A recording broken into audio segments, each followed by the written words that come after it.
Selamat siang semuanya, perkenalkan nama saya Niki Praskila dengan NIM C0D023016.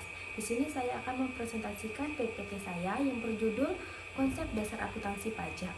Materi yang pertama yaitu pengertian akuntansi perpajakan. Akuntansi pajak merupakan bagian dalam akuntansi yang timbul dari unsur spesialisasi yang menuntut keahlian dalam bidang tertentu.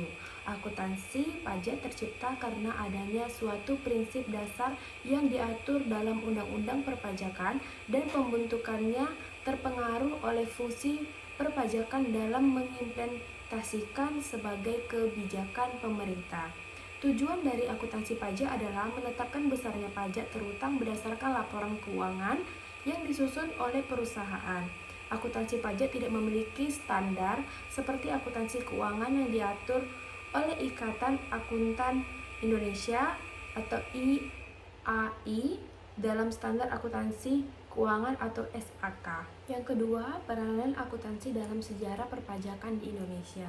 Sistem perpajakan di Indonesia mengalami perubahan signifikan yang dapat dibagi menjadi dua periode utama, yaitu muncul sebelum tahun 1984 dan setelahnya. Pembagian ini didasarkan pada reformasi peraturan perpajakan yang muncul setelah Indonesia merdeka. Yang pertama, periode sebelum 1984. Sejak kemerdekaan pada 17 Agustus 1945 hingga tahun 1983, sistem perpajakan Indonesia masih banyak mengadopsi aturan dari masa kolonial Belanda.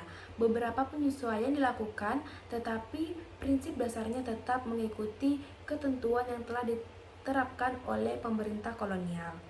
Pada masa penjajahan Belanda, perpajakan lebih difokuskan sebagai alat penerimaan negara guna mendukung kepentingan pemerintah Belanda.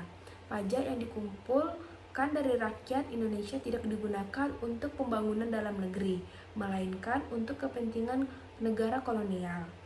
Sistem yang diterapkan saat itu sangat mengandalkan administrasi pajak yang terpusat pada aparat fiskus atau petugas pajak. Wajib pajak tidak diberikan wewenang dalam menentukan pajak yang harus dibayarkan, karena seluruh perhitungan dilakukan oleh otoritas pajak.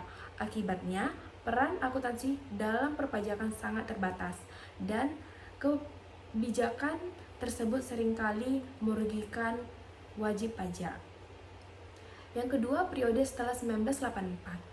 Sejak tahun 1984, sistem perpajakan di Indonesia mengalami reformasi besar-besaran. Perubahan ini bertujuan untuk menciptakan sistem yang lebih transparan, adil, dan akuntabel. Salah satu prinsip utama yang diterapkan adalah kepercayaan terhadap wajib pajak dalam menghitung, melaporkan, dan membayar pajak sendiri, yang dikenal sebagai self-assessment system. Dengan sistem ini, peran akuntansi menjalin semakin penting dalam perpajakan, karena pencatatan yang baik dan memastikan kepatuhan terhadap peraturan yang berlaku.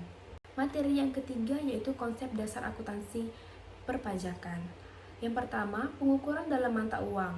Suatu mata uang adalah pengukuran yang sangat penting dalam dunia usaha. Alat pengukuran ini dapat digunakan untuk besarnya harta, kewajiban, modal, penghasilan, dan biaya. Menurut pasal 28 ayat 4 Undang-Undang KUP nomor 16 tahun 2009. Yang kedua, kesatuan akuntansi.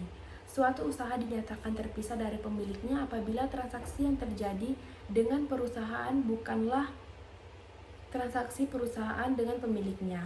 Harta perusahaan bukanlah harta pemilik. Kewajiban perusahaan bukanlah kewajiban pemilik. Pemilik dan perusahaan adalah dua lembaga yang terpisah, sesuai dengan ketentuan pasal 9 huruf B Undang-Undang PPH nomor 36 tahun 2008. Yang ketiga, konsep kesinambungan. Dalam konsep diatur bahwa tujuan pendirian suatu perusahaan adalah untuk berkembang dan mempunyai kelangsungan hidup seterusnya. Hal ini mengacu konsep pasal 25 ayat 1 Undang-Undang PPH nomor 36 tahun 2008. Yang keempat, konsep nilai historis. Transaksi bisnis dicatat berdasarkan harga pada saat terjadinya transaksi tersebut. Dengan konsep ini, maka harga dicatat sebesar harga perolehannya. sesuai dengan pasal 10 ayat 6 Undang-Undang PPH nomor 36 tahun 2008. Yang kelima, periode akuntansi. Periode akuntansi tersebut sesuai dengan konsep kesinambungan, di mana hal ini mengacu pada pasal 28 ayat 6 Undang-Undang KUP nomor 16 tahun 2009. Yang keenam, ada konsep taat asas. Dalam konsep ini, penggunaan metode akuntansi dari satu periode ke periode berikutnya haruslah sama. Konsep ini mengacu pada pasal 28 ayat 5 Undang-Undang KUP nomor 16 tahun 2009. Yang ketujuh, ada konsep materialitas. Konsep ini diatur dalam pasal 9 ayat 2 Undang-Undang PPH nomor 36 tahun 2008. Yang kedelapan, ada konsep konservatisme. Dalam konsep ini, penghasilan hanya diakui melalui transaksi, tetapi sebaliknya, kerugian dapat dicatat walaupun belum terjadi transaksi. Hal ini mengacu pada pasal 9 ayat 1 huruf C Undang-Undang PPH nomor 36 tahun 2008. Yang kesembilan, ada konsep realisasi. Menurut konsep ini, penghasilan hanya dilaporkan apabila terjadi transaksi penjualan.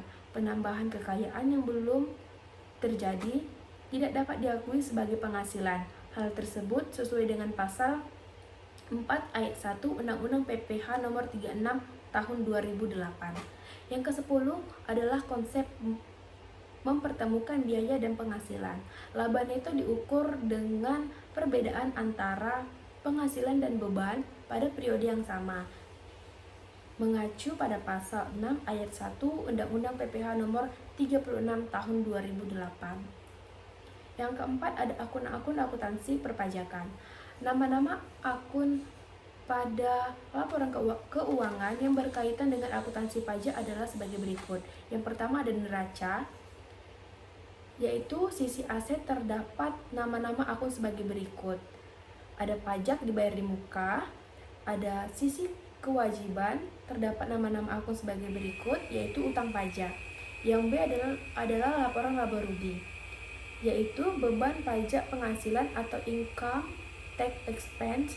Yang kedua, PBB, pajak masukan yang tidak dapat dikreditkan, dan biaya materai dicatat sebagai beban operasional. Yang kelima, ada klasifikasi pajak dalam akuntansi pajak. Ada dua jenis klasifikasi pajak yang terutang yang harus dibayar sebelum membuat laporan akuntansi perpajakan berdasarkan cara pemungutannya. Yang pertama, pajak langsung.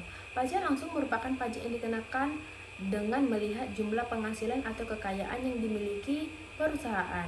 Besar pajaknya sudah diatur dalam Undang-Undang Perpajakan yang berlaku di Indonesia. Pembayaran pajak langsung biasanya wajib dibayarkan oleh wajib pajak sendiri, tidak boleh diwakilkan atau dibebankan kepada lembaga lain. Yang kedua, ada pajak tidak langsung. Pajak tidak langsung merupakan pajak yang dibayarkan saat terjadi sebuah transaksi keuangan. Pajak tidak langsung dapat diwakilkan atau dibebankan kepada orang lain. Contoh perhitungan dalam akuntansi perpajakan. Yang pertama, PT Jaya Terus mendapatkan penghasilan kotor sebesar 100 miliar. Kemudian diketahui jumlah PPH sebesar 5 miliar. PPH pasal 23 sebesar 3 miliar serta pengeluaran sebesar 40 miliar. Rumus untuk mengetahui besar jumlah PKP yaitu penghasilan kotor dikurang dengan pengeluaran, hasilnya adalah PKP perusahaan. Perhitungannya, 100 miliar dikurang dengan 40 miliar sama dengan 60 miliar.